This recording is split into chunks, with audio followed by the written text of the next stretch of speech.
When Janet Yellen speaks, whether in true verbal form or via the printed word, the nation shudders and begins to count those pennies under the mattress.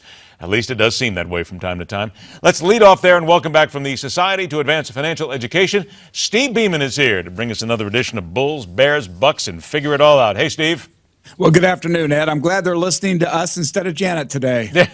But wait a minute. Every time Janet says anything, the world trembles, because here we have now the Fed minutes from January are released, basically saying, okay, let's back off. We don't want to worry about those interest rates. We don't want to hurt ourselves right now. And you can see every financial website, everything, boom, instant explosion as soon as she says something. Well, they should have been listening to us because you and I have talked about this bipolar economy for some time. Thank you.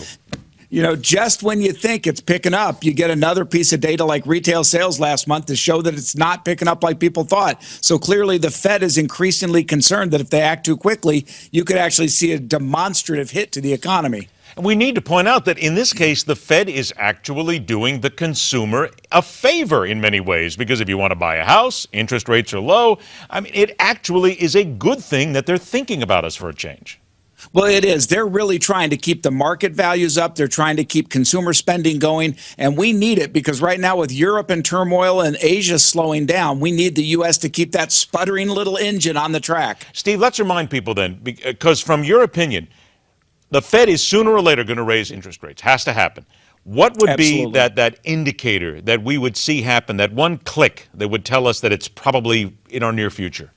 They're going to want to see continuing wage growth. If we look at the last numbers, the wages in the country at the lower and middle income levels actually grew a little bit. And that's the key determinant because of this what's called dual mandate the Fed has. They're looking at inflation, and that wage indicator is to them a measure of impending inflation. All right, now let's talk about money and having to spend your money. This is interesting. Google is going to launch a YouTube paid music service, which kind of flies in the face of where the internet has been for so many years. You go on YouTube right now, you can watch any music video for free, but now you're going to have to pay for it. It's $8 a month. I think that's a pretty dicey move. I think it is. They're trying, I think, to compete a little bit with the iTunes type thing where people are going frequently to YouTube and they download the videos, but they have embedded commercials and things. And so Google/YouTube are saying, hey, come to us for everything you need. Yeah, we're going to charge you a bit, but you can download your favorite songs and you won't have any problems with that. So we'll see what it does. MySpace has taken some of the interest in the music industry. I think they're trying to stay on top of it. Lord knows Google's trying to get us everywhere else. Always trying to stay on top of the ways to make money. Let's go ahead and make that very clear. Here's another way to make money and spend money. Samsung has bought a startup to compete with Apple Pay, and it seems like we're really starting to see a little, it's very slow, but we're seeing some growth in Apple Pay as potentially really the wave of the future. We are, and this ties into the whole smart card technology where the old days of carrying 5 credit cards is really going to be passé very quickly. Apple Pay, together with Samsung's new move and these smart cards, will have it to the point when you go to your local grocery store and check out, you're just going to wave your phone over it and be done with it. It does simplify things. I think it's a technology we can't avoid. It gets into these cryptocurrencies like Bitcoin and how that will all process too. But I think the bottom line is people need to be ready to shift into a mode where they carry one item, not 5 different ones. Yes, if you still have a flip telephone, get ready because you're going to have to get rid of it sooner or later. Trust me, I still know people who have that. You don't have one, do you, Steve? No, but I make my kids carry them. Okay, I was just going to, that's okay. Let the kids carry them because it's less things that they can do with those phones here. You get away with that. Last thing, a minute left here. Consumers are getting loans not from the banks, but from credit unions. Is this really a good idea? Is it better for consumers, I guess?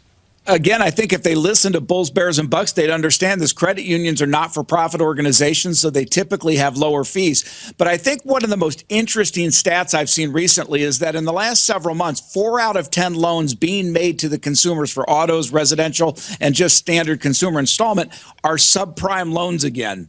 So we're moving back into that world of the subprime thing, and I'm anxious to see with these rates this low, it incentivizes everyone to borrow. So we'll see what happens with it. It once again tells people, I think, just to make this point forward here, you don't necessarily always have to go to a bank. There are other places to get your money, and that means, again, a little research by the consumer, correct? Absolutely. And if people would just be as concerned about their money as they are with their Netflix account, I think we'd start to see a lot more prosperity in the nation. But yeah, that's another good reason for your program, for what we're trying to do. If people understand credit unions are not for profit, they can give you most of the same services without the fees. It's not a bad option. Steve, don't mess with my Netflix. House of Cards is coming up in a couple of weeks, all right? Don't mess with that. That's the one thing that I got to buy it for, just to see that. Steve Beeman, the Society to Advance Financial Education. Always a pleasure, my friend. We'll talk to you again real soon. Thanks, Ed. All right, take care. Still ahead on this edition of MidPoint, proof there are still some pretty good people in the world at a time when we need a little something to counter all the madness. Coming up next,